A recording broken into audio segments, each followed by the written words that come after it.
D'abord abonne-toi et active la cloche de notification maintenant à ne rater aucun résumé. L'épisode s'ouvre sur une atmosphère solennelle et tendue lors de la cérémonie de mariage de Prithvi et Pritha. Tout semble presque accompli, mais une fragilité invisible plane sur le rituel.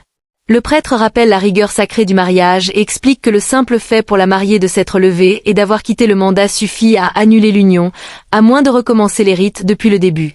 Cette déclaration installe une inquiétude silencieuse. Prithvi, submergé par le stress accumulé depuis les événements du commissariat, demande quelques minutes pour se retirer et se rafraîchir. Son état d'esprit est confus, oppressé, comme s'il pressentait que quelque chose lui échappe.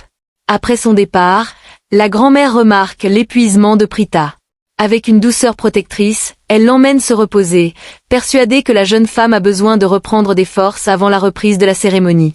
Pritha accepte calmement, mais son cœur est lourd et son esprit agité.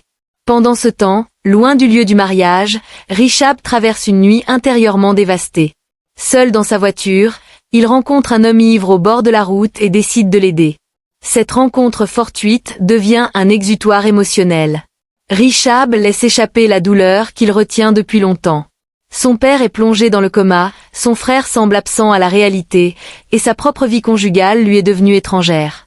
La femme qu'il aime se marie avec l'homme qu'il déteste le plus. Son cœur est brisé et son monde intérieur est en ruine. La discussion avec l'homme saoul révèle la profondeur morale de Rishabh. Il croit à l'amour, mais refuse de trahir ses principes ou de remplacer une personne par une autre. Il se voit prisonnier de ses limites et de sa peur. La peur d'avouer ses sentiments, la peur d'entendre une réponse définitive. Il admet qu'il est resté l'ami de celle qu'il aime parce qu'il n'a jamais eu le courage de franchir cette ligne. Même maintenant, il est convaincu qu'elle épouserait Prithvi malgré tout. Cette certitude le plonge dans une résignation douloureuse. Il se persuade que le temps effacera tout, que les sentiments finiront par disparaître, même si son cœur saigne encore. De retour à la cérémonie, l'ambiance est marquée par une incompréhension croissante. Les femmes de la famille évoquent les obstacles successifs qui perturbent sans cesse ce mariage pourtant préparé avec amour. Une inquiétude spirituelle s'installe. Shristi, lucide et marginalisée, exprime une pensée troublante. Pour elle, les interruptions répétées sont le signe clair que les plans humains ne correspondent pas à la volonté divine. Elle ressent que quelque chose force ce mariage alors que le destin s'y oppose. Ses paroles sont accueillies avec scepticisme et irritation, renforçant son isolement. Lorsque Pritha réapparaît, une agitation discrète traverse l'assemblée. Les préparatifs reprennent, mais plusieurs personnes s'éloignent encore pour se rafraîchir, comme si le moment décisif refusait d'arriver. Dans cet intervalle suspendu, Pritha aperçoit Rishabh au loin. Elle s'approche, attirée par une émotion qu'elle ne peut ignorer. Rishabh, envahi par la nostalgie et l'amour, lui rappelle un souvenir marquant. Il évoque un moment où elle avait protégé un enfant affamé et menacé, faisant preuve d'une humanité rare et d'un courage silencieux. Ce souvenir est pour lui l'image même de ce qu'elle représente. Un cœur immense, une compassion sans limite, une présence qui l'a profondément marqué et qui n'a jamais pu effacer de sa mémoire. Cette confession indirecte est chargée d'émotions contenues et de regrets inexprimés. Pritha reconnaît ce souvenir et confirme qu'elle s'en rappelle parfaitement. Son ton est empreint de douceur et de tristesse mêlée. Elle lui fait comprendre que ce n'est pas le moment de parler davantage. Derrière son calme apparent, ses émotions sont complexes, partagées entre le devoir, le passé et une douleur silencieuse qu'elle ne laisse pas éclater. L'épisode se referme ainsi, dans une tension émotionnelle intense, où chaque personnage semble au bord d'un choix irréversible, prisonnier de l'amour, des principes et du destin. Rishabh, submergé par ce qu'il a toujours gardé enfoui, décide enfin de parler. Pour la première fois, il ouvre son cœur sans détour. Il explique à Pritha qu'il ne s'est jamais confié à personne auparavant et que ce moment est unique pour lui. Elle a été la première fille à entrer dans sa vie en tant qu'amie, la première personne à qui il a accordé une confiance totale. Cette relation, pour lui, est pure et irremplaçable. Il souligne à quel point elle est différente de celle qu'elle partage avec d'autres, notamment avec Karan, qu'il perçoit comme instable, guidé par ses impulsions, capable d'aimer et de détester avec la même facilité. Rishabh se décrit comme l'exact opposé. Lorsqu'il s'engage, c'est avec sérieux et irréversibilité. Il affirme que Prithvi n'est pas un homme digne d'elle. Il dit avoir vu de ses propres yeux sa cruauté et croit en cette méchanceté autant qu'il croit en la bonté de Pritha. Son appel est désespéré mais sincère. Il lui demande de lui faire confiance au moins une fois, comme lui a toujours fait confiance. Prita, bouleversée mais fidèle à ses convictions, refuse d'accepter cette vision. Elle est persuadée qu'il y a un malentendu. Elle affirme que si Richab lui avait un jour demandé de ne pas épouser quelqu'un d'autre, elle l'aurait écouté sans poser de questions. Sa confiance en lui est totale, mais l'angoisse domine désormais.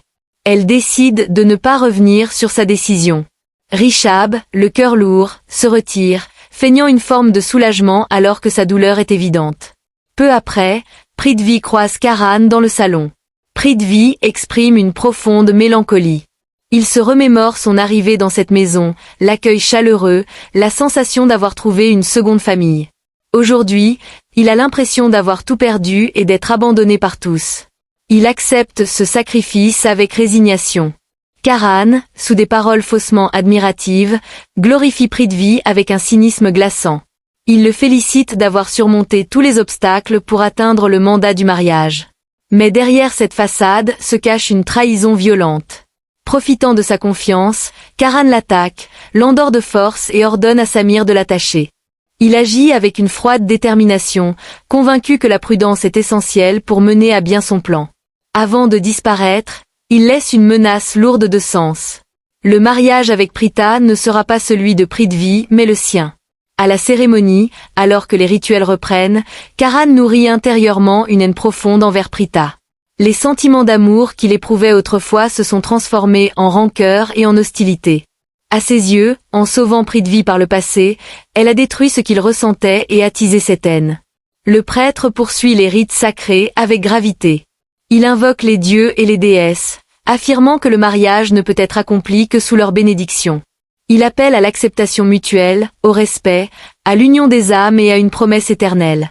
Le seigneur Ganesha est invoqué en premier afin de lever tous les obstacles à cette union, alors même que les plus grands dangers se trament dans l'ombre. Parallèlement, une autre tension éclate.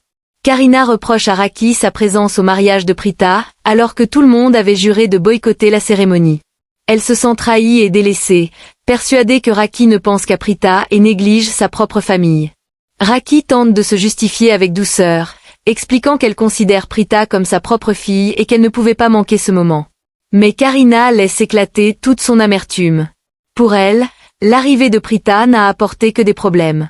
Elle rappelle que Karan avait averti à plusieurs reprises que Prithvi n'était pas un homme digne de confiance.